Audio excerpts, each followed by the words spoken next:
It's time to be a mean green fighting machine with Tom Godfrey. Whoa! We have our war boss Tom Godfrey meeting us today, all the way from the UK.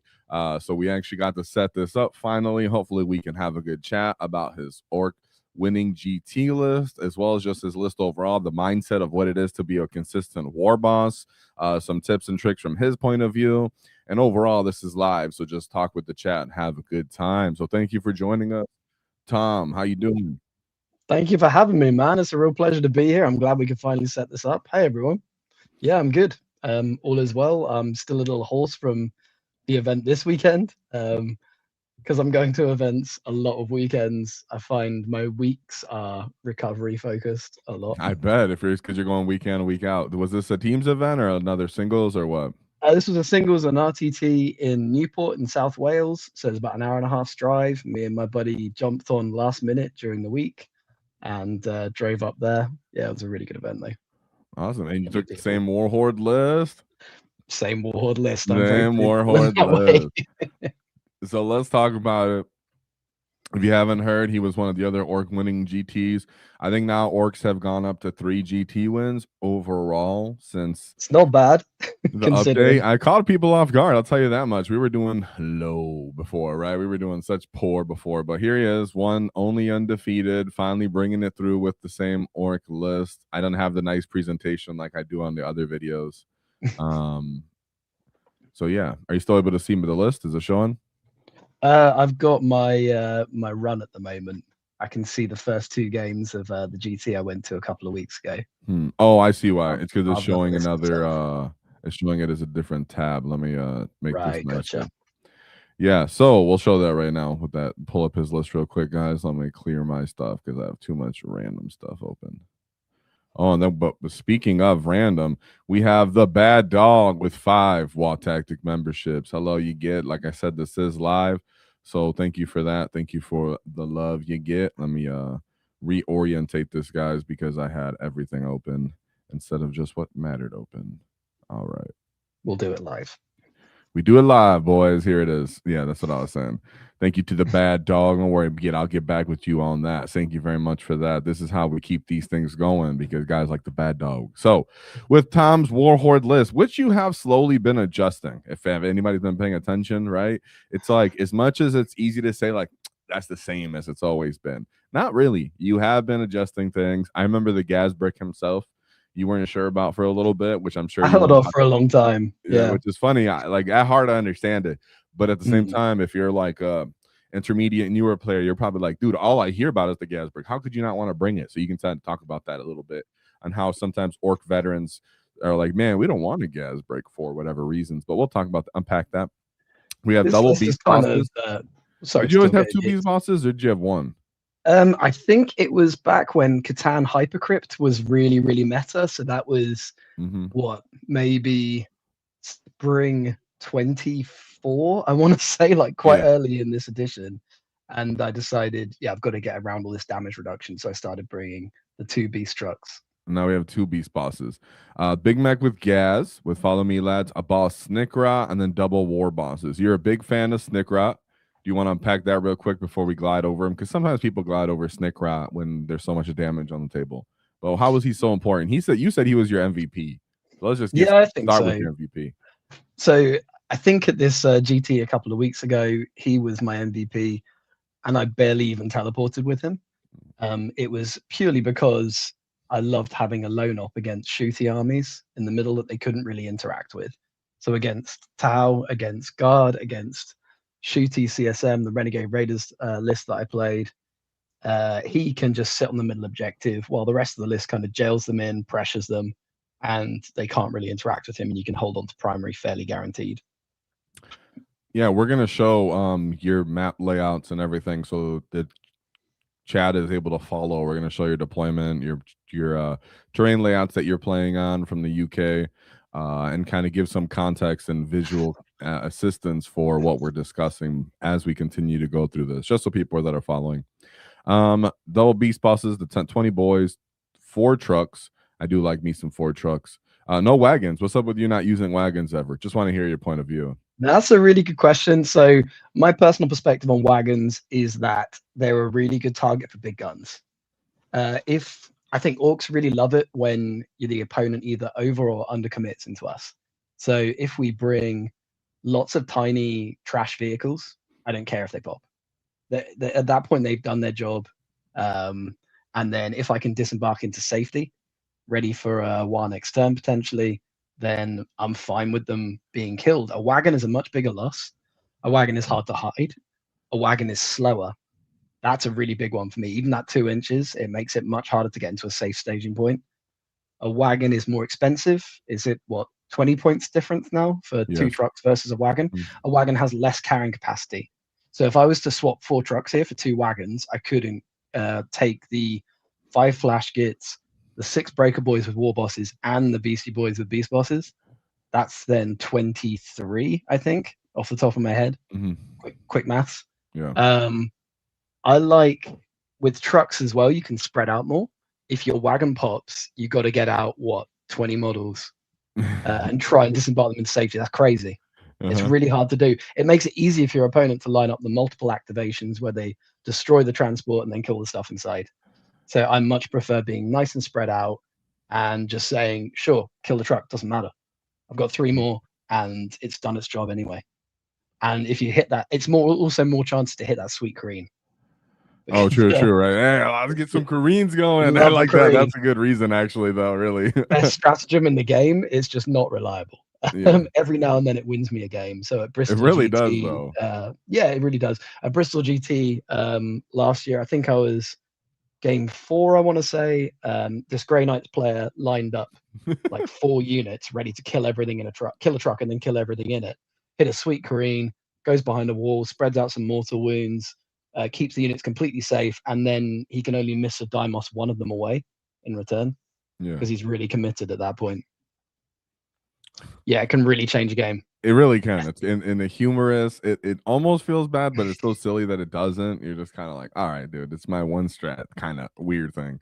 But speaking of, so Breaka Boyz with the war boss, right? Yeah. This is one of those things that I hear back and forth conversations, and I even with myself have all the time, is on one hand, there's the Gitz that will say, just bring the Breaka Boy with no character so that they're cheap. And then they go and take out some kind of light vehicle, especially because you're playing War Horde. You can actually kind of spike up and do the damage with the sustained 6s. And then there's a side that says, well, you bring the war boss, so you're really assured you can really hit really hard targets, get the results you really need them to do. And then there's everything in between. And then there's everything in between, saying that, they only function during the Waaagh, that they're unreliable, and that they're weak to Overwatch. But then some other things is, well, they're the only things that destroy vehicles up close. What's the difference between you wanting to take these guys versus like a tank buster support versus like a knob, for example, right? Because these are all the 3 little kind of vying for each other's position. Well, a tank buster slip in here. Well, without characters, will a knob with a war boss be in here? What's going on with that? So this is good. You're right. They're all competing for that spot in the SWAT trucks. I think so. First of all, war boss versus not war boss. I love the consistency of hitting on 2s with sustain. So on average, you're hitting 100% hits, and it's not too difficult to spike upwards. Unbridled Carnage is really effective on that unit at that point. I really like with the war boss. At that point, I think they're one of the best anti-monster vehicle units in the game. Catan notwithstanding. I love having a war boss with them because it gives them volume. That's another 11 attacks in the Waaagh, including the attack squig. It means that you can potentially charge 2 things quite successfully with them. The Breaka Boyz do a vehicle, war boss does a marine equivalent squad really easily. Beautiful. It means that they're just so consistent and reliable. Why not tank busters? Because you're hitting on 4s at the very best, rather than 2s with sustained. So that's a 50% loss in accuracy. I also think that's my thinking. I also think I mean, everything you said, of course, is very accurate. What I was going to bring up is how it's being played is the Breaka Boyz are moving forward, advancing, getting in charge. The tank busters are going to just kind of jump out and stand there like, did I get him? you know, and it's like That's a I real kind of need thing. everybody to go forward and I call that failing forward. Yeah, failing forward. You need to take that when position. you play a melee army, even if you bounce, you fail forwards and you end Yeah. up in good positions and you jail and you score and you stop your opponent from scoring. When That's you're true. taking shooting units, you're absolutely right. You'll stay back, you'll shoot. If you fail, now you're in a bad position and you're not doing the same things positionally as you would. Yeah, you do got to with fail melee. forward. I think that's my favorite phrase. And then you have the Fail flash kits. How forward. useful were the little 5-man flash kits? How'd you end up throwing them around during the game? I'll tell you what, Came up- before we get onto them very quickly, Oh, you sure. also mentioned knobs, and just to address that, Oh, yes, thank you. why Breaka Boyz over knobs? I feel that knobs have what's the word I'm looking for? They've been devalued over the course of the edition. As the edition's got more lethal, then the toughness has kind of increased to meet that increase in lethality, as we've seen from some of the tough unit releases recently, like the Victrix Guard and the Catan. Because of that, I think knobs have just got less. They've depreciated. That's the word I'm looking for. They've depreciated in value. I really think they have. I was a strong advocate before bringing the Gazbrick. I would bring the 10 knobs with the War Boss quite often. Okay. And I really love that unit just for having quantity and quality. Having 50 power claw attacks in the Waaagh round is a hell of a feeling, right? That's a hell of a drug. Yeah, but I think at this point, hitting on 3s was sustained, and then wounding tough targets on 5s is not it. No. I think there's one target that I can think of that's kind of relevant in the meta where knobs are better, and that's Death Shroud Terminators. Beyond that, I want Breaka Boyz in basically every other situation. Granted, not for kind of clearing chaff, but that's not their job. You've got other units for that. You fight with your flash kits or your beasties or your boys first, and then the Breaka Boyz pile into the big target. Yeah, for sure. No, I agree with that. Hard to really argue for knobs, even though the points is 35, which is a value that's significant. Just the amount of potential damage is just falling off so hard on the knobs. They really don't have a place. The amount of damage reduction in the meta at the moment, they've just got worse, unfortunately. Yeah. Breaka Boyz get the extra model. Yes, knobs have the -1 to wound rule, but I just don't think it's enough, really. I think with the lethality of the game, the amount of anti-infantry, the amount of lethal hits, the amount of +1 to wound or reroll wounds around, I don't think it really matters. It doesn't really matter. Everything in the game is a glass cannon, so you want to take the glass cannons with the biggest damage. Yeah, for sure. That's a good way to think about it as well. Freaking knobs, man. Now, I'll never forgive GW for dropping them 1 strength point from last edition. That's unnecessary. I know they did it to everybody, kind of, but we needed to say the strength 10 knobs and then 11 on the wall. Maybe they would have lasted a little longer, but hey, wounding Lehman Russes on 5s. Yeah, the wall just hurts. Ugh. And you have your flashiest Gitz. They're just the best SWAT team unit, huh? Oh, they're so good. For 80 points, what you get from them, they're such good value. They're relatively they're tough kind of bodies. That you get the knob bodies, you get 5 of them. They're on big bases, which sometimes is a disadvantage, but you can cover a lot of ground. You can screen quite effectively with them, and when they're that cheap, I don't mind doing that. Multi-phase output, which is something we don't really have, and I think they're not bad shooting. They can spike up. I had a Flash Gitz squad in my game 5 a couple of weeks ago clear out a squad of rubrics quite easily. Yeah, they'll do that. They'll do that kind of stuff. And whilst the rest of the army's pushing forwards, typically they're the ones who'll sit in the middle. They'll shoot and then charge any chaff in the middle and the scoring units. That's kind of their job. Yeah, just clearing up what's left over. And then you got 2 Gretchin and then 1 Mando unit. Nothing fancy, just the power claws and the bits. That's a long time not running Kommandos as well. I spent a long time not running the Kommandos, just like the Gazbrick. And it's actually the Gazbrick is the main reason I take them. Okay, so I was going to say, what made you change to Mandos? The Gazbrick? Well, the combat squad change was big, right? Because 120 points for a squad of boys that infiltrate is not great. My perspective was always I'd rather have 10 boys and 10 grots for those points. But the ability to have 2 squads at 60 points with infiltrate, I think at that point they're good value. Yeah, for sure. And what do you mean you bring them because of Gaz? You want to unpack that a little more, just because you said it already? Good question. So on our UKTC terrain packs, Gaz has this beautiful central staging ruin. Oh, we'll show that right now then, since we finished let's with the do it. list anyways. Let's move. We showed the list. Whatever. Let's show that so you can explain why your Mandos and your Gaz exist, right? You good with Yeah, that? no problem. Yeah, that's fine. So yeah, this Boom. is this explains where the Mandos go. It also explains why I eventually came round to Gaz. So on the UKTC layouts, this is round one, all the big UKTC events. So that's sort of London GT, Bristol GT. I went to Nottingham last month, and I'll be at Windsor next month. Gazgal and his boys go in this big central ruin here, and then project. So you can kind of deploy them. I don't know if how well you can see my cursor there. I can see your cursor. Hopefully, sloping this way, which mostly stops that angle. There is on this layout quite a nasty angle just there. So what you do is you potentially block that firing lane with commandos. So I'd maybe put some commandos here to stop the breaches in Devilfish or some kind of fast gun from getting through that gap there and then getting shots in.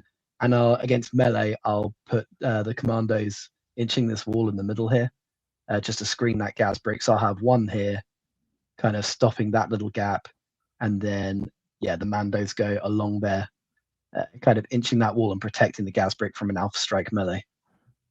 Very much defensive units. That's it. They're a trash unit that I don't mind throwing out. They'll be the ones to go and score points early in the middle, like an area denial or a cleanse.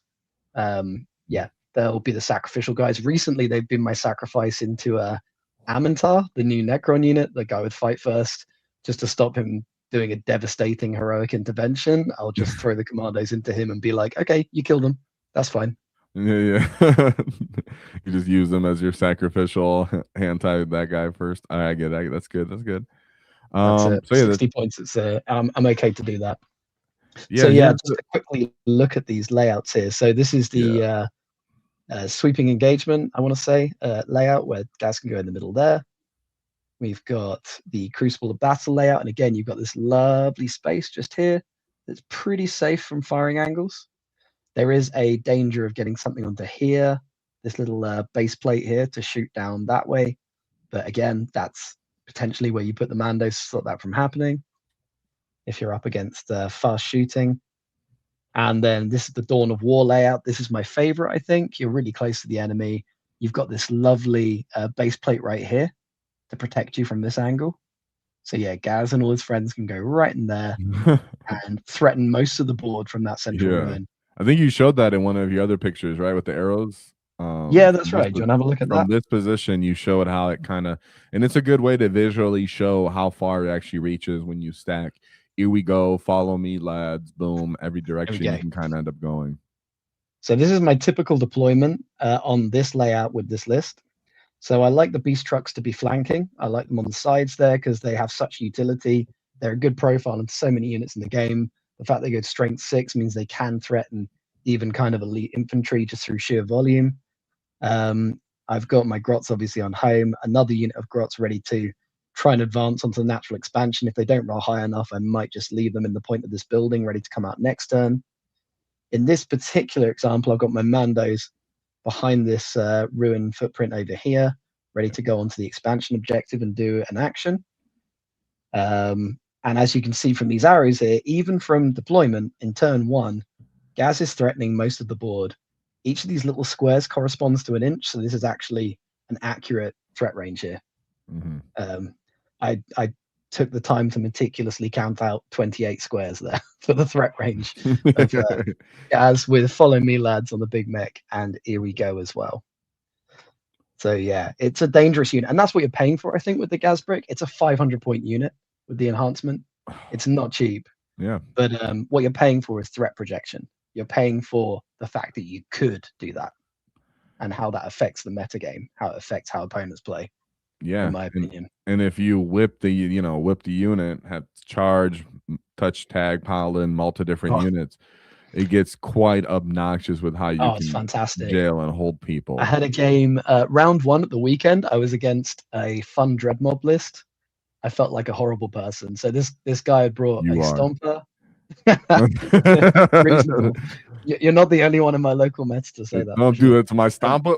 Yeah, it was a Stompa, a Gorkanaut, 2 Death Dreads, 3 Killer Cans, an unled unit of Boys, an unled unit of Beastie Boys, some Grots.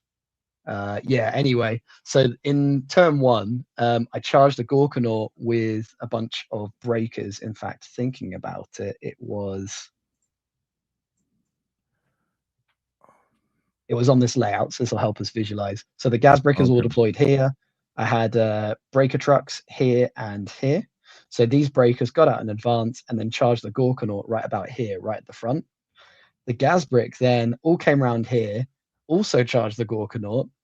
Gas came right round the back, and once the breakers blew up the Gorkanaut, he piled into the Stompa that the guy thought was safe.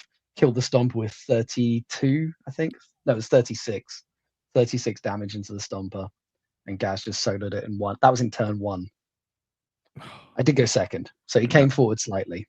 He came forward slightly, and it just launched. Like you said, it launches that far. It's hard to do anything about it. Even if he was using Grots as a screen, I mean, they move through it, you know, for the most part, which is another fun thing. That's why I never take the Pain Boy over the Big Mac, just because I really do find value in Gaz being able to move over stuff if it needs that be. So yeah, that's pretty sick on how that goes. And once you kind of a lot of your games you were won turn 2, it seemed like, sometimes even turn 1. It's usually a turn 2 war. I mean, there's always, I don't have an exact formula for it. I guess it's a gut feeling thing. It's, can I threaten enough units of value to make this worth it? See, Tiger Melts, please give us hybrid UKTC layouts. Man, they're a gift, honestly. On the GW layouts, I think it's particularly layout 1 is really bad for the gas brick. You've almost got nowhere to hide it, and it kind of has to go in your home ruin at the back. At that point, I think it's not worth it. It has to walk up into the middle one and hope that they're not fast enough to edge it. Yeah, it's kind of annoying. And I get it. And Mike Tiger Melt makes a good point. But it is important to know where everybody plays, because everybody plays on slightly different terrain around the world and such. And it gives context. Massively affects it. And it gives context. It helps. It helps give people understanding and context for what works and how it works. And remember, even if you're not playing these style of terrains, if you're familiar with what terrain you're going to be playing on, right, then you can kind of determine what units and lists you're going to bring when you're familiar with the pack. So yeah, that's also important. And you were talking about, when you said of value, when you determined that it's a good time to make units of value, when we went over your list with your notes, the units of value weren't always the enemy's most prized possession. So how do you really determine the value? Because I would say you do it based off the table space you gain from hitting these units is more what it seems like you're doing, right? Because I don't want to speak for you right now. No, absolutely. I think that's an important component in making the choice. It definitely is about table space. It's about the context of the game overall. I think, what mission are you playing? Because there are missions where you don't need to do any actions and you don't really need to hold any objectives, like purge the foe. Even say Scorched Earth, it's not one that I see in event packs very often, but you only need to hold 2 objectives and then burn some objectives throughout the course of the game. I think you only need to burn, I want to say 2 to max your primary in that one. So it's all a context decision, I think. There are times where I'll Waaagh and just really pick up the scoring units of the opponent and kind of decide, well, I'm going to leave your 3 Riptides and you're not going to kill all of me, and then you're going to have to go and play the mission with them as well, and kind of make that decision. So that's how one of my Tau games worked out a couple of weeks ago. I think that is one of the biggest things that newer org players don't really understand. It's not that you can't declare a want into chaff scoring type units and that you have to line up just to their best units. It needs some kind of value assessment of both. Sometimes you can hit only chaff units, but it's all of their chaff units, right? Because they're kind of too scared of you and they front load all of their screens. You're like, I'll just pick up all your screens then, and you have nothing to play the game with. Sometimes it's, as Tom said, where you multi-charge so you can hit one unit that was more of a screen or a bait and then pile into the next because they aren't used to the combat mechanics of how you actually love doing that. People. A lot of the shooting people or intermediate people do kind of still make that mistake where they don't understand how potent the pile-ins are and swinging your units when you multi-charge and activating one to kill another and then pile into the one behind it. These are things that people will always kind of give up in games, and that determines your Waaagh as well. That's why Tom's saying it's not one very clear, always turn two. You know, it's the combat jank, like our boy's talking about in chat right now, right? The combat jank is real. It's not even janky. That's honestly, that's why we play the combat phase, in my opinion, right? I completely agree. Yeah, I enjoy doing those things more so where I'm like, this is what I've been waiting for to actually express skill or flavor or technicality. It's a part of why that's where a lot of the skill comes in with for orc players. It's things like charging one unit, but you then using blocking yourself from basing fairly early with the rest of the unit so that you can then go off and go and stand in front of a second target that you're going to pile into later. It's the thing that I mentioned with the Gorkanaut, where then gases around the back and then piles into the Stompa instead of hitting the Gorkanaut. It's that kind of thing. You have to be a master of that combat and fight and charge phase jank if you're going to succeed with orcs, I think. I think for sure. I think that's one of the most important things. It's so there are a lot of little nuance importances, right? Like you were saying when we started the stream, is you were like, I almost want to say there's no trick. There is tricks. Trick. They're setting everything up to get to that point that you can just literally go, okay, I'm picking all your guys up, right? It's like you have to set everything up to be able to like, I'm gonna pick everybody up between your commando staging and such like that. So this is a good assistance for what you're trying to show. Did you want to talk about maybe your last two games, maybe to give some pointers? Yeah, I'll tell you what. I'll finish off. I'll finish off talking about the staging here quickly. Yeah. Just because I've got the pictures prepared to kind of walk you through what I do. So this is my deployment on search and destroy on the UKTC terrain. Oh, that's not what I want to do. There we go. This is a typical turn one if I'm not warring. This is my non-war turn one. Okay. So let's say I've got an action in the middle. Maybe I want to use Mandos as bait to just bring out the opponent. I'm not warring here. So here I've not rolled a high enough advance on Grots, or I've realized that, well, they've got a really good gun right here, so they're just going to kill the Grots. There's no value to that. So I'm leaving the Grots in this building ready to advance onto the objective next turn once they've got way too many targets to worry about killing Grots. I've moved the Mandos onto the expansion here. Maybe they're doing an action, or maybe just there for the primary and they're hard to get to. And that'll be a pain for my opponent. So the truck here can usually advance, even with a fairly low roll, can get pretty safely behind this ruin. This one down here is a lot more of a gamble. Yeah. Sometimes I'll just leave this one here. Quite a lot of the time I'll leave this one here. Sometimes I'll stage it up here if it's going to be a pain to get out, shoot, and then I can get out safely behind this wall here. It depends really what the opponent's doing. These ones will generally just stay put, and then the gas break moves up and just inches the wall here, and then the threat gets really good.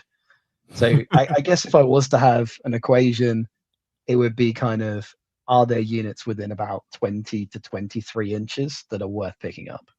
So with the trucks, there are 27-inch threat range total. So you're probably about 21 reliably, something like that. The gas brick is about 23. So yeah, that's kind of the calculation you're making.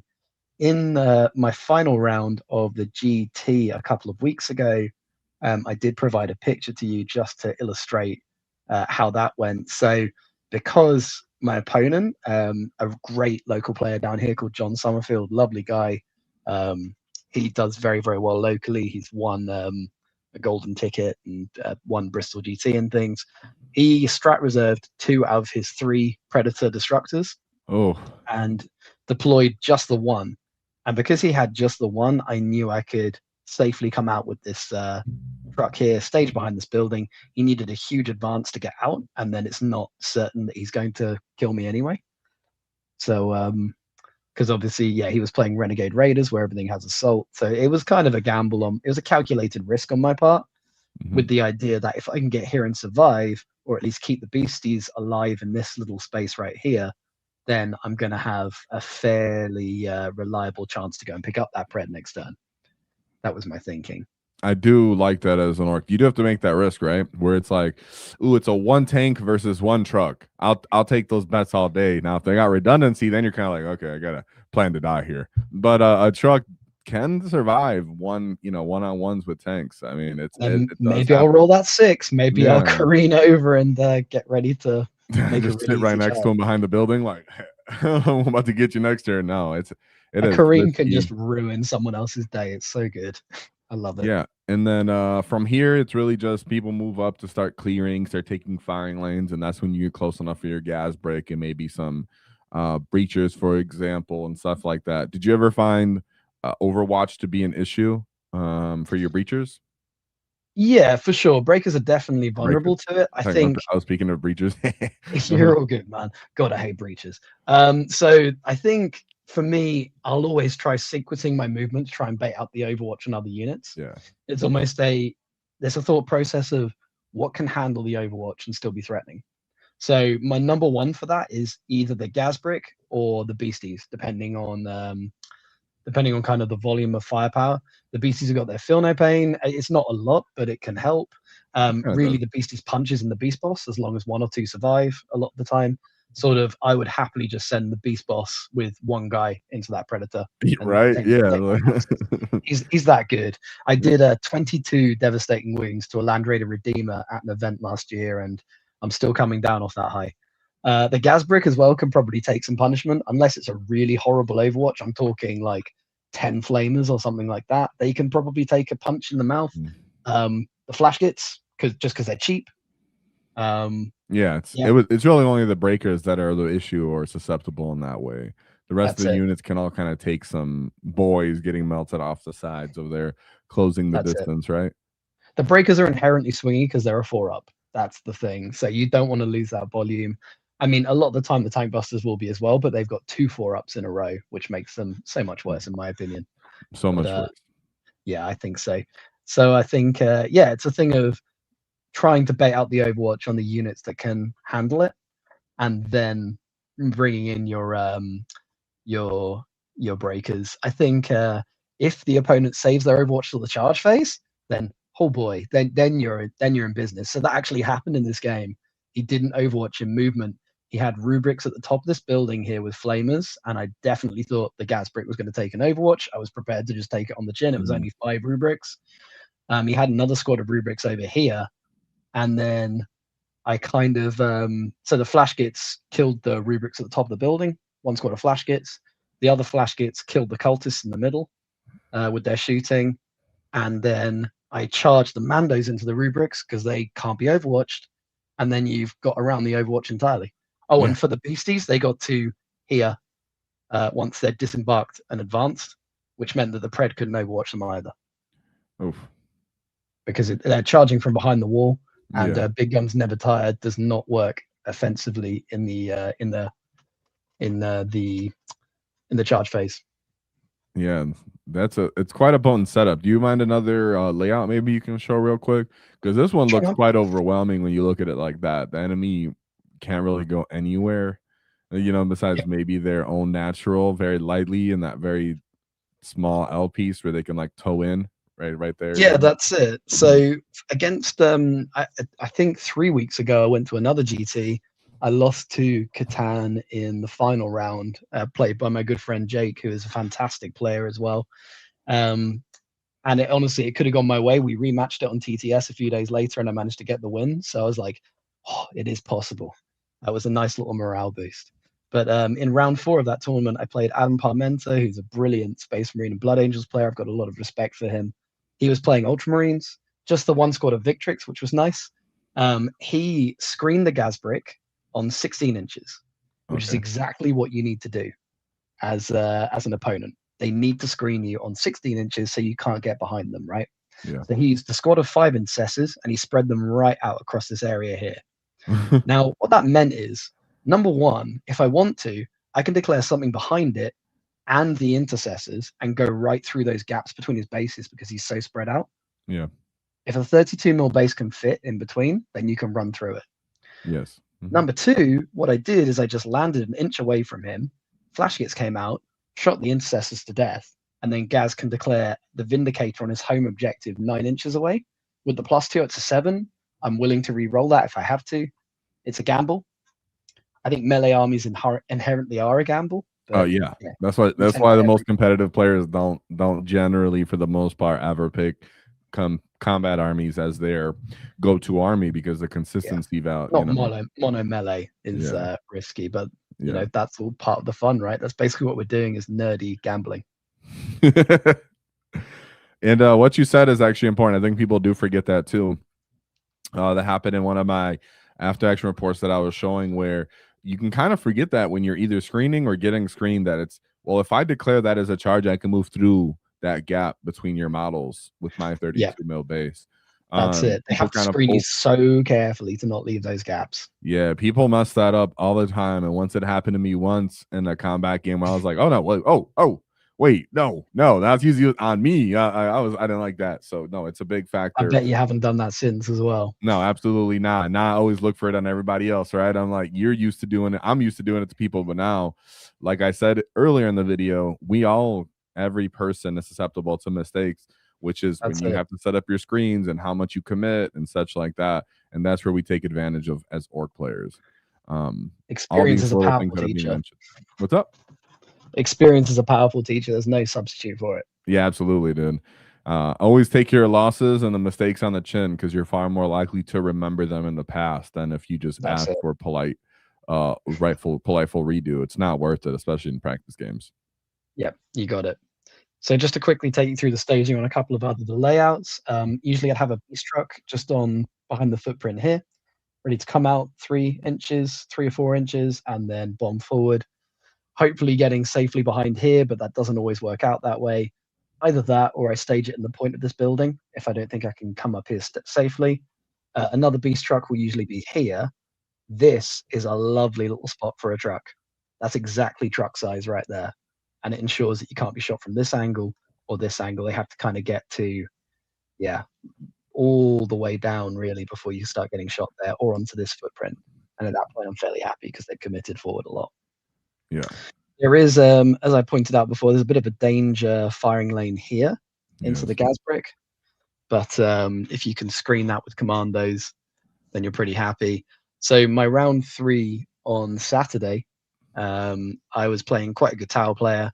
He yeeted forward a whole bunch of Riptides. He got a Riptide into the gas brick. He got 2 squads of Pathfinders into the gas brick, a Piranha. He killed all 20 boys in his turn 1, so top of 1. All 20 boys died. I thought I'd screened it out properly with Kommandos, but I hadn't. Yeah, that was you said your game, what, 3 or 4 was that? So it was game 4 at the GT I won recently, and it was game 3 at the RTT on Saturday. Both times, all 20 boys died. Oh my god. Yeah, no, it's oh man, we're both getting bad touched by that little towel if they come forward, if they go first, right? If they get to go first and do that to you, it's like, oh. More than any other army, Tau or why I have Kommandos in my list. Monkar Tau specifically, with their assault and their flat 6 advance. Yeah, me too. Yeah. But it can't be helped. And then usually I would stage the 2 SWAT trucks centrally.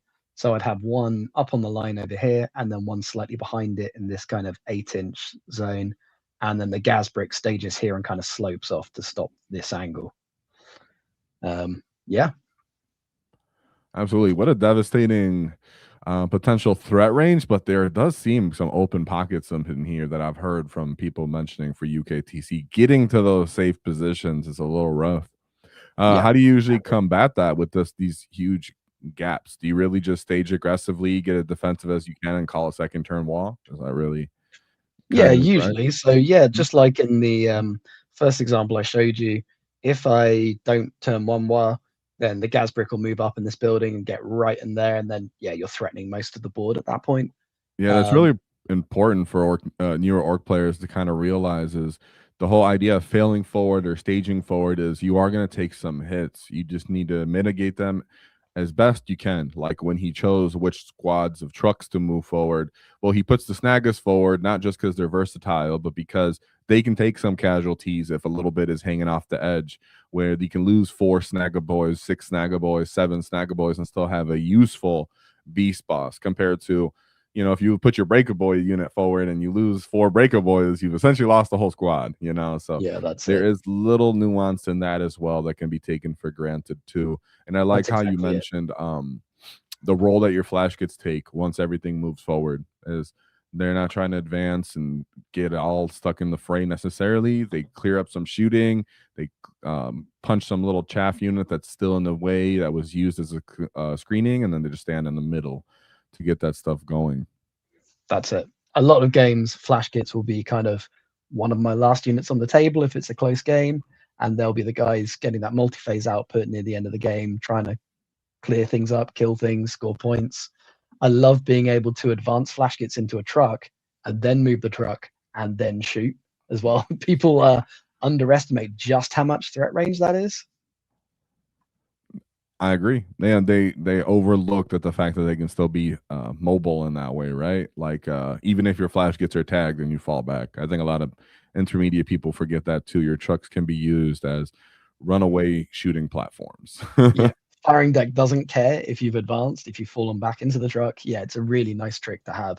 So again, in that game against John Summerfield, near, I think it was probably turn 3, I had a truck just sitting on the middle objective. All of my flash kits were in the middle, having killed the rubrics and the cultists. They both got into the truck. The truck then poked its nose through this piece of terrain right here and shot Cypher to death. And at that point, I can start using strats again. So yeah, it's a really nice little tech piece to have in your back pocket. That is a huge tech piece. I love how the list plays out and how you've totally been developing it, giving it layers, redundancy, and kind of figuring out how those things work. It's slowly evolved over a couple of years. Yeah, I remember I was running squigs quite religiously. Even after the codex came out, I was still running minimum squads of squig hogs. I sort of thought in War Horde, the sustained makes them a bit more reliable, but in the end, I decided they were competing too much for the space that the trucks want to be in. Yeah, and they were too easy to move block compared to like infantry melee. And also the -1 AP is just such a weakness into certain armies that can armor contempt on 2-up saves and things like that. I agree, dude. The squigs are just bad little pigs. They suck right now. Yeah, I wish it wasn't the case because they were so good. I know, we're trying to. They got thrown in the dirt. GW just straight up was like, "Thanks for buying those kits." Right? They're like, "We're done with that." And speaking of the figuring out the orcs, we have 40K dirtbags showing up. Another person just won a GT with his green tide. Came to say hello to Tom Godfrey getting stuck in. You know, you guys are going to be contending for that #1, right? We got Perry, we got Godfrey, we got Dirtbag, we got all these guys going for #1 orcs, which is a great change, because I know last year it was a little sad place for orc players, kind of, where it seemed like in the last half of the edition people started to just lose, of the year, people started to lose momentum. We had taken so many nerf bats to the face that it just made you want to put your boys back on the shelf. But luckily we got some Waaagh energy flowing here between all you grand war bosses, and he came to say hello to you for that. So thanks, you get. Shout out to the green tide, the great Waaagh is flowing to these Gitz. So yeah, dude, I think that it was exciting with how you're still running this list and how it's getting going. I think we covered most of those points. Do you want to mention anything else or talk about some of the live chat? Some people have a couple small questions, and then but if there's anything else you want to mention, like repetitions, maybe the list, the time it takes to run this list, I feel like it's good on clock. Is something else I noticed. Yeah, you have to be pretty well practiced, I think, to get games in on the clock with this many models. And you know that your Waaagh turn is going to take a long time. And I often joke that I spend 1/3 of my game time just getting models out and putting them away again. You know, I don't think that's a joke. I think that's real. Like, right? I think that's real when you're talking about between the Waaagh and moving stuff around, like just picking stuff up and moving it back on the truck, out of the truck or your transports. Yeah, dude, that can take like a whole third of your game. It's kind of funny in that way. It's a real challenge. Shout out to putting him in the box, right? Just grab and throw him in there. Like, you know, yeah, that's it. Just a bucket Yeah, you got it. So I use a really good magnet case, and it's got the magnetic trays you can pull out and in. So I tend to put that under the table, and then it's like a little shelving system that's right there and ready for you. But even then, it's a struggle. It's just about, yeah. You mentioned about repetition, and it's just all about that. That's my that's like the one thing that I would say more than anything else. There's no real tricks to succeeding with these guys. It's all about experience with our units and what their good targets are, experience with kind of into the meta, into lots of different players, as well as into lots of different factions. Yeah, I think there's no substitute for it. It's just going out there and getting it done. I never kind of set out to become the very best or like to be at the top of the orc rankings or anything like that. It's happened really organically. I started going to events when I'm a long time 40k nerd. I bought my first box of Orc Goth Boys back in 1995, right around the time that Necromunda was released. Yeah. I wandered into Games Workshop Swansea and bought the OG boys. My mum bought some ball boys, and I was very annoyed that she was so much better at painting than me at first. But yeah, man, I returned to the game. I've been in and out of it over the years, as many as of us have. I returned to the game a couple of years ago, played my first couple of events, and I just fell in love with it. I love the buzz. I love the social side. Meeting new people and making new friends as an adult is wild. People appreciating your creative work and your hard effort, and like you can appreciate theirs. And most of all, I think more than anything else, what really made me passionate about it is the element of self-improvement. In a small way, every single time you can do better than you did before, and I love that. I love being able to say, you know, okay, so I went 4-1 last time, but I lost my last game. This time I'm going to try and do a better 4-1, where I lose later in the event and therefore have a harder run. Yeah, I think that's true. That's what's kept me coming back. A lot of my friends do ask me, are you not bored? You've run the same detachment basically all edition. I think I've clocked up 360 games of tabletop now, mostly at events, but it's just it's that thing of always trying to challenge yourself and do better than you did before. So I didn't set out to do well. It's more that I really loved events, and then I did enough of them that I accidentally started winning. Around kind of this time last year, I think actually was my first singles event win. It is, and I think it's more relatable in that extent. A lot of the time, if you're intaking Warhammer content, you're intaking it from people that their goal is to become the most winning, the strongest, the most competitive, which is all totally awesome. I give credit for that. But there's something definitely genuine in how your approach was, that we kind of got to witness your growth and your development from watching your 4-1 events and where you lose in an event, how you go back and give notes about how it went, and then ultimately you're winning GTs and you're very consistent, but your list and the core of it is not changing too much, which I think is another thing people should really take for heart. A lot of the time, you know, I can show off a really funny niche Cult of Speed list or like Green Tide list or Dread Mob list, but people don't have those collections genuinely, right? If anything, your collection is more of the relatable one and more what people could be using and demonstrating and replicating, where they could run the same list and be like, well, I failed these 10 games. Well, it is a respectable pool, because I know some people only play every couple of weeks, but the idea that Tom's saying is the more experience you have with your one list and to a variety of opponents, the more decisions you can actually make that impact the game. Because as you noticed, when he says there's no tricks, there's tricks when we were talking about combat jank, but ultimately there's no tricks as in there's nothing that's going to allow you to ignore, circumnave the core rules, the fundamentals of 40K. That's not how orcs work. Other armies do work that way.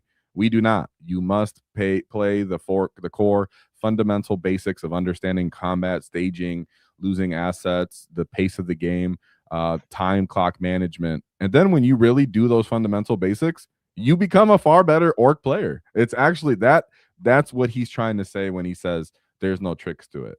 There's no jank to it, in the sense that your army's going to carry you around the fundamentals. You're going to get the fundamentals, you're going to get the combat basics, and just starts making more sense the more these combats you get in. That's why it is important to show these kind of lists off, these runs off and such, because people sometimes take the pilot and they go, well, I can't do that or be that or replicate that because I don't play that many games. I'm not as competitive. I don't have this weird niche list. Well, Tom's list is not niche. He plays it the same thing over and over again. And from his mouth himself, it's the variety of matchups that he's gone into to know what decisions to make, when to make them.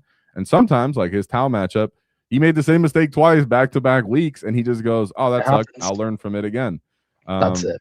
And it's true that the more that I've been playing, you know, and taking it more competitive and serious too, the more that every small interaction, I'm just letting it go. You know what? I'm going to take that on the chin because it's better that I learn from the pain in the practice game leading up to the hard times, right? And so that's kind of where Tom's at. Learn from the pain is a good mantra. Learn from the pain.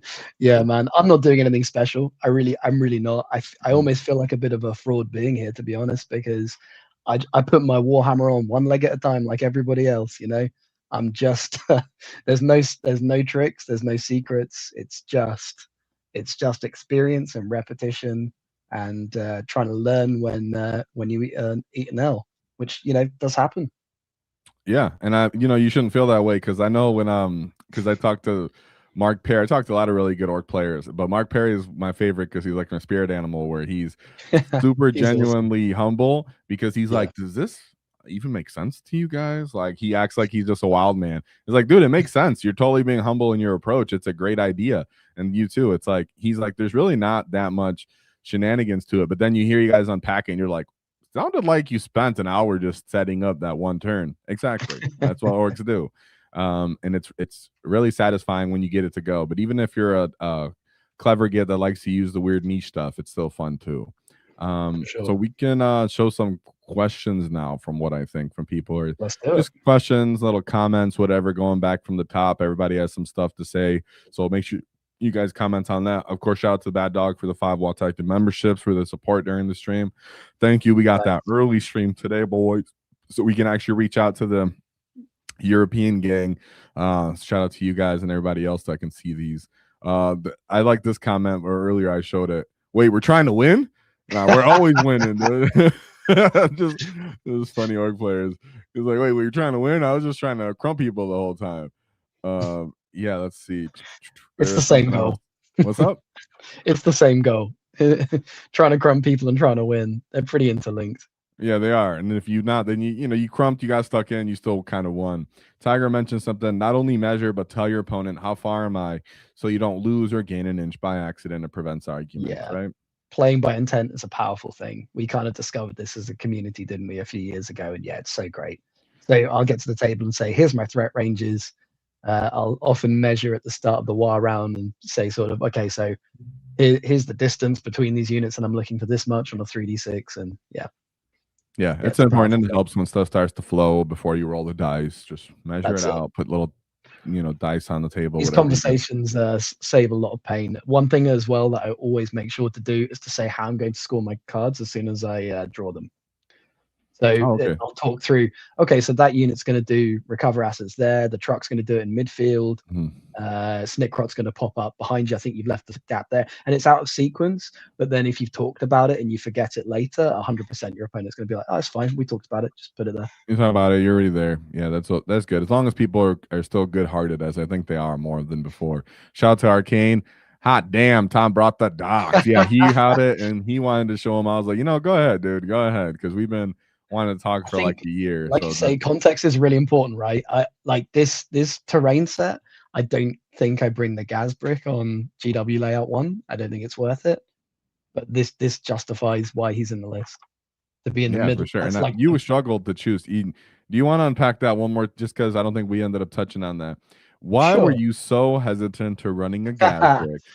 So my perspective on Gaz was always he's too expensive and he has no good delivery method. It used to be that if he was in a wagon, he could only have 2 meganobs, and that's not enough. And the package would still cost 500 points. If he was in, say, Strat Reserve, it's too easy to screen. If he's foot slogging, he's too slow, and you have to use we go on him every single turn just to try and get him up the board. So once the 20 boys change came around, I played one event, which was LGT, the London Grand Tournament, which was the largest event in the world up to that point, I believe. I was, I think, one of 3 orc players not running the gas brick out of like 35. I remember.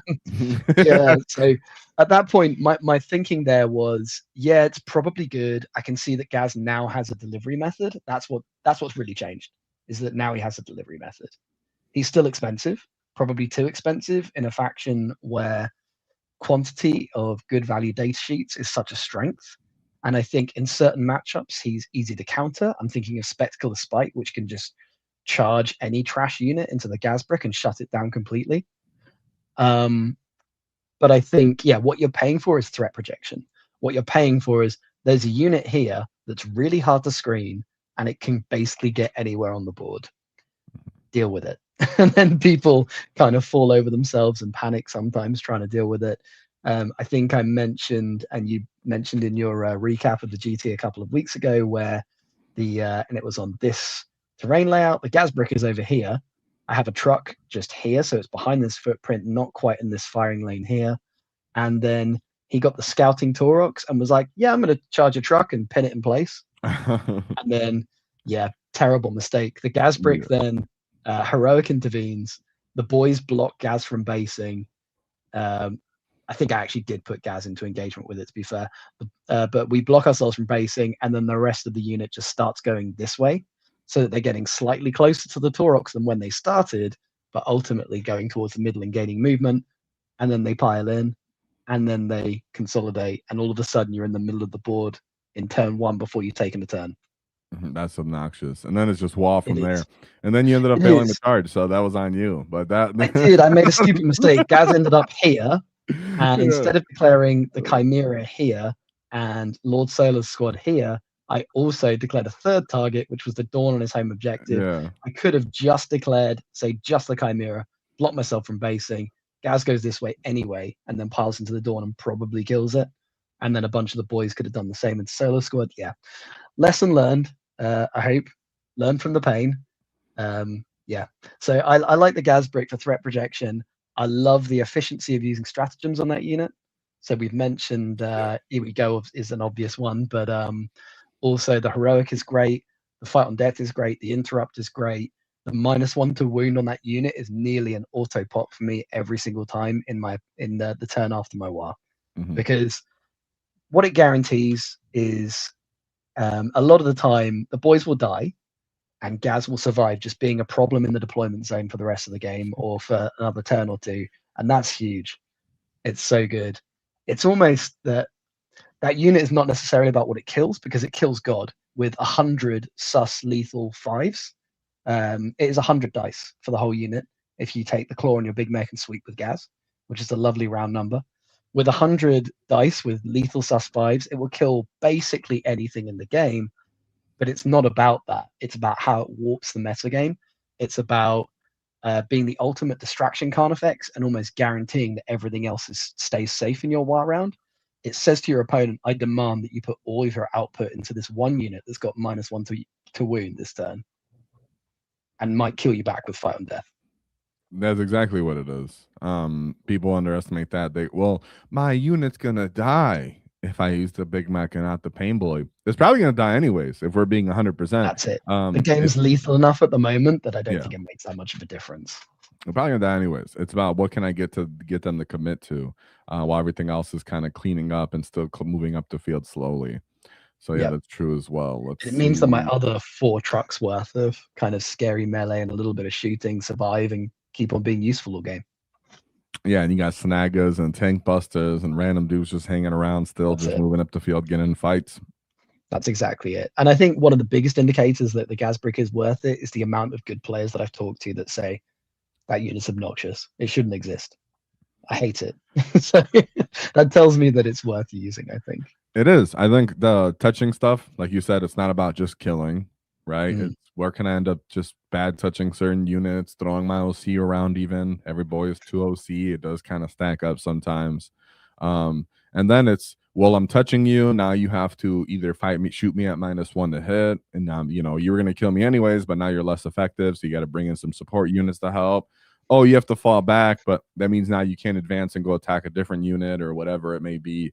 There are things that come into play about you just touching and being in that position that matters a lot. And they're probably not scoring, right? Like they're probably sacrificing their scoring for sheer output. Even like the unit of intercessors or infiltrators on the home objective will come out to try and get as many shots as possible into the gas brick. The units that are falling back can't do actions. Yeah. One thing I will say is I try and be really careful about touching objectives with the gas brick because there's so many rules that activate based on that. Yeah. Not only the breaches in the tower, which I learned recently, but things like Grizzled Guard. Yeah, you want to be careful about because the Gaz can score the touchdown. He can get to the home objective in one go quite often, but you don't always want to. And a lot of the time, I find it's better to not take their home, and then you can do it next turn if you need to. If you need to stop a defense stronghold, or if you get that not overwhelming force, I forget what it's called now, taking the opponent's objective that they own. Okay, defend their home, you're saying? But yeah, I get what you're saying. Either way, it does. There's a lot of units that actually have those buffs for when you're touching objectives. I've been getting bad touched recently where normally there are times to just straight up not touch because you're trying to deny secondaries. Like, I don't want you just in case you draw this to kill this whole chaff unit. But that's happened to me a couple times when I'm playing with these mobs or these big breaks of bikes or whatever, where I'm like, oops, I'm touching an objective. Got this. And got destroyed. This is someone mentioned that I think is relatable. It says, when do you disembark? I struggle with timing for that. I want to move them turn 1 in the transport, but then they get popped. But if I disembark turn 1, they are too far to charge. So I will sometimes, on occasion, when I really need to, when there's a lot of chaff that the opponent throws in the middle in turn 1, I'll sometimes get flash Gitz out before the Waaagh. Beyond that, I never ever disembark anything before the Waaagh is called, ever.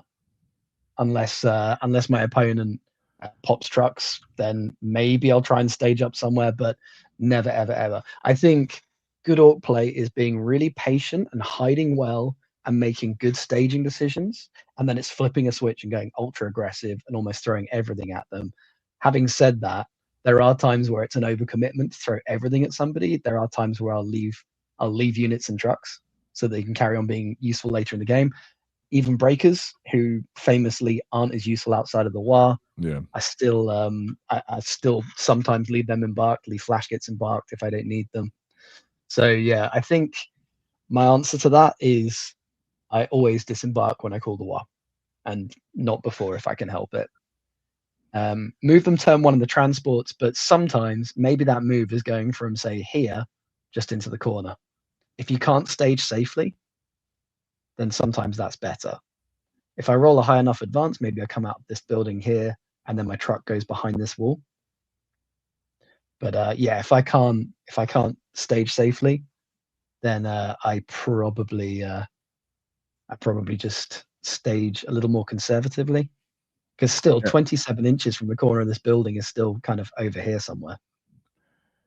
Yeah, because the orcs' defense or our durability, what people like to wonder, it's just about the redundancy of models and bodies we have. If you're feeding small units out without the invulns, the enemy's happy. They have those really effective trades. So first, he's prioritizing safety in his staging.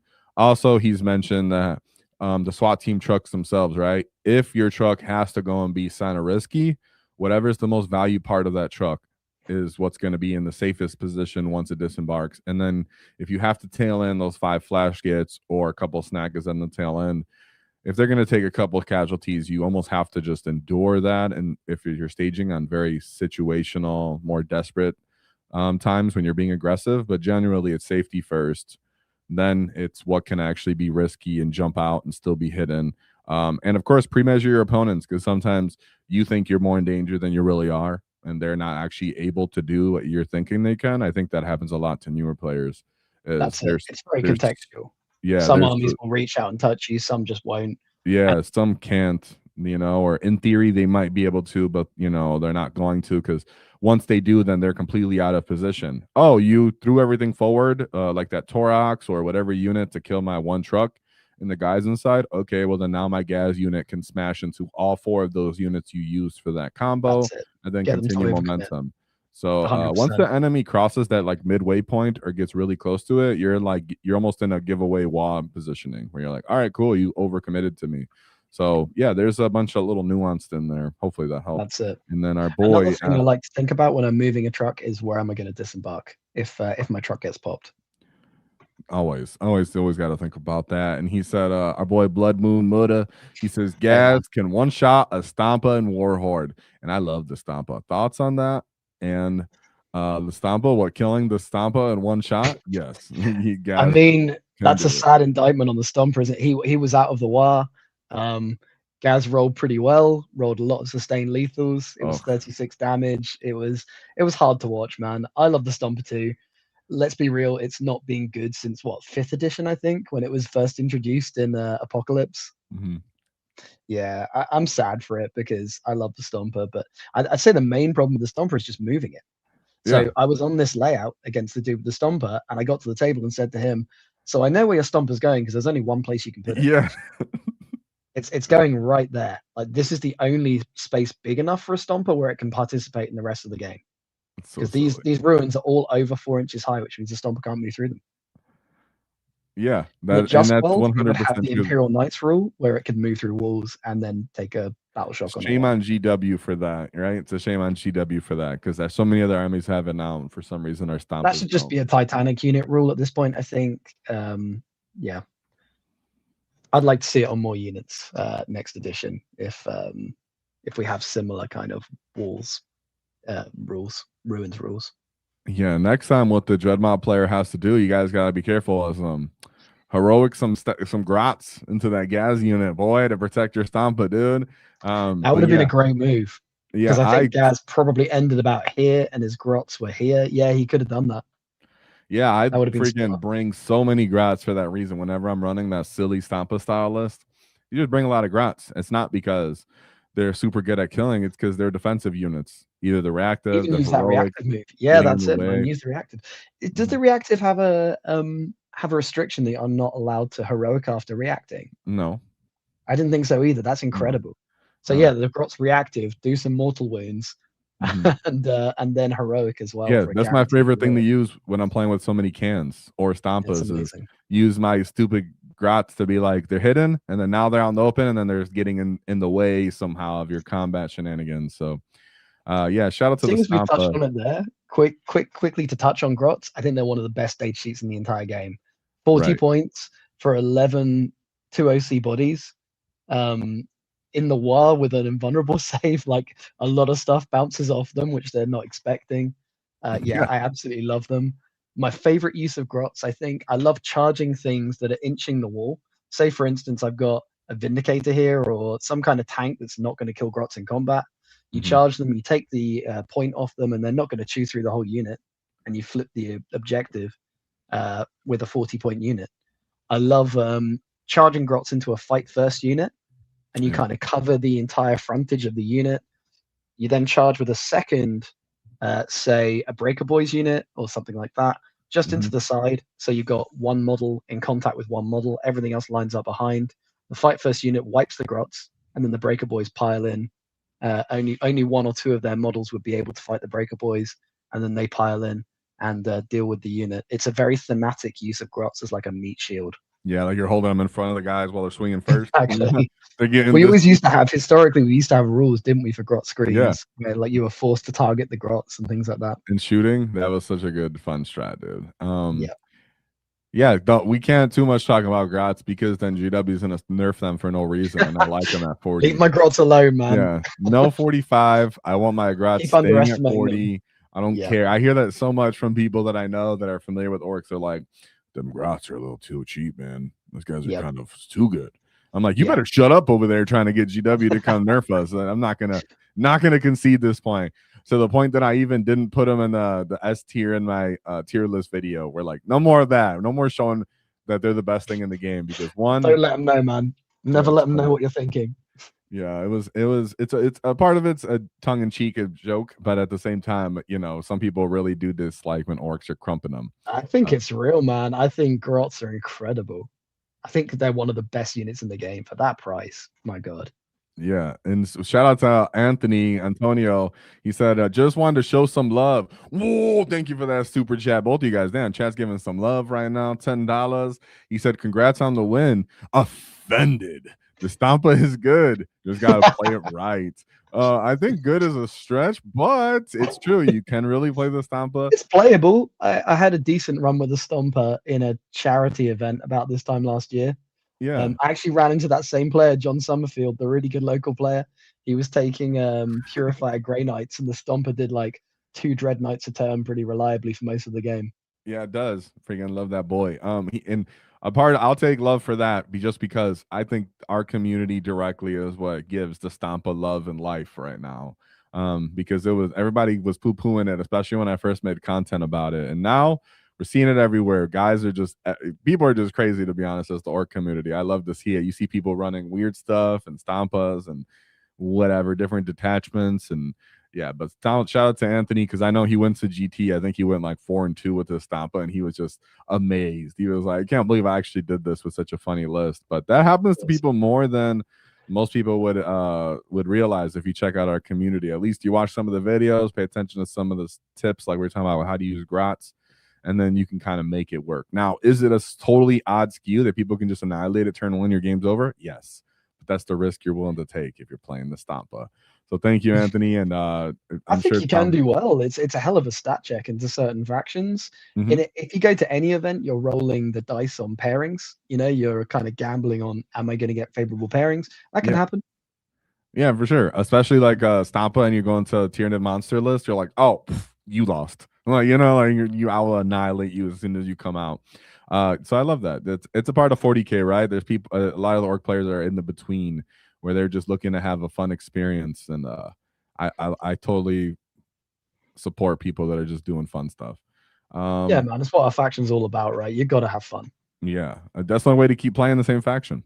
Ganton said, hello, war bosses. Tom, do you think you would play the same list for GW?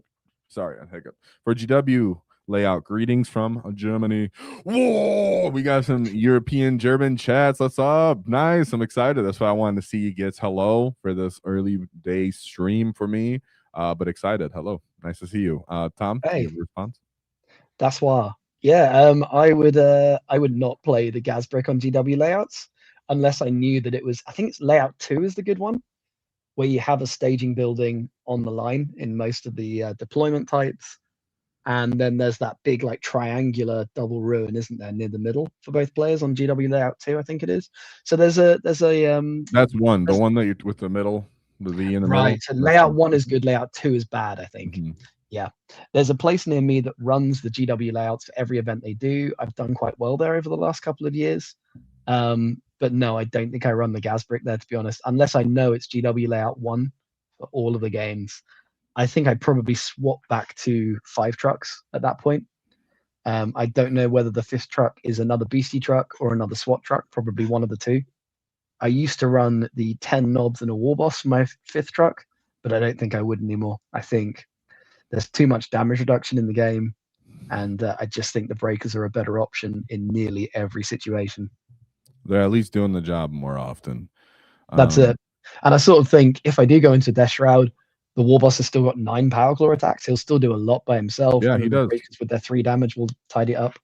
He does, though. They don't have no armor of contempt and such. So hey, you're taking 4-ups. I'll take that. It's better than what I get some of the other times in this world. But yeah, that I think that it's kind of known and agreed upon for most people that it comes down to a lot of the time, if you know the mission pack, what you're willing to take or not. Sometimes people will just completely not want to take orcs at all because they're not on the favored mission layouts.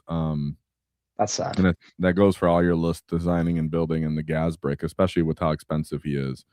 So yeah, when we were talking, you were discussing, there's a couple layouts that are a little bit rough. What is it? I think 4 can feel tough. 2, and then 6 can be pretty tough too because the central stage. That one that's like a WTC almost with like loads of tiny buildings everywhere. Yeah, like 1 is the one where people like to bang it out in the middle the most, and then 8 kind of favors that combined arms kind of run through. There's definitely ways to play it, but Yeah, you got to know what's in your meta and what layouts you're playing on if you're going to an event. I think that's always the biggest call for orcs. Then we have another €2 super chat. Whoa, to the super Waaagh going on right now. We have my bro Jim says hi. He had Jim. Solar riding a spider. Oh, awesome! Yeah, I know exactly who this is. This is a local player. He has Lord Solar riding on a spider. It's awesome. It's a really cool conversion. He runs recon guard, so you got like loads of guardsmen that just randomly have 3-up saves everywhere. I hate it. It's a really fun build. Yeah, I faced him in the final of an RTT a couple of months ago, and we both went to the Vanguard Tactics event in December as well. Hey, bud. Thanks for watching.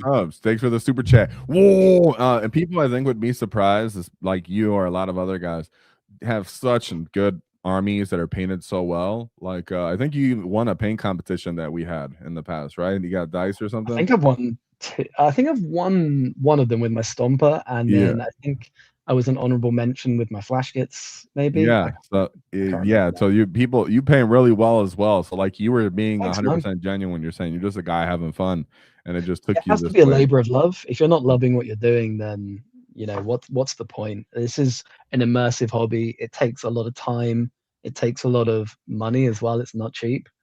So I think you have to love it with all of your heart. I think I'm in a lucky position really where I don't have kids. I'm not going to anytime soon. I work from home, so that means that I already see a lot of my wife during the week, so she's kind of cool with me going to events almost every weekend if I want to.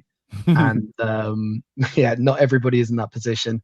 I'm a live musician as well, so I earn plenty of disposable hobby income from that. So I don't mind just buying a lot of event tickets and driving to events, staying in hotels and things. So I'm in a very lucky position for it, but I appreciate not everybody is. Yeah, and I think people can kind of bring that down lower and just play your RTTs, know your local meta, what events they run. You can kind of guess sometimes. I mean, TOs are humans too. You know what your TOs kind of like to run and certain layouts and the missions. You can start to, even at the local scale, start to slightly adjust to what actually favors you as much as you like what we see here and you talk about on here. This is always just food for thought for the squid brain to flow and the juices to flow. From there on, it does require you as a war boss to make some contextual decisions and problem solving, which is the fun part, in our opinion, right? Nuance. Yeah, absolutely. That's what you find out on the table. Yeah, knowing the matchups, I think, is also a big thing that we're noticing the more and more when you're an orc player. Knowing what the army can even potentially do, I think matters too. And we got this our boy Flynn, Dutchland. Whoa! Whoa! Is super crumpin'. Well, thank you very much, Flynn, for that super chat. Very generous as always to all you guys. Means a lot with Flynn, with Marlo, with his awesome friends model, with Ganto, Antonio, Bloodbones, and our boy Mad Dog at the top, just getting you guys going right now with the Wall Tactic memberships. So we're coming out with the after action report for the 18 kilocans for fun with that, talking about skews. So thanks to you guys. Is there anything else you want to add or talk about, Tom? I feel like we hit most of the topics, but we're here for a good time. I think so too, man. I think final thought, just it's all about repetition. I think early in the edition, I realized a couple of things about events. Number one, I love events. So that meant that I grinded them really willingly. I just wanted to go organically, and then accidentally did enough that I had loads of practice. Number two, pairings are everything. So if you go to an event, you might get lucky with the pairings, you might get unlucky. If you go to loads of them, then you're upping your likelihood of finding a good run.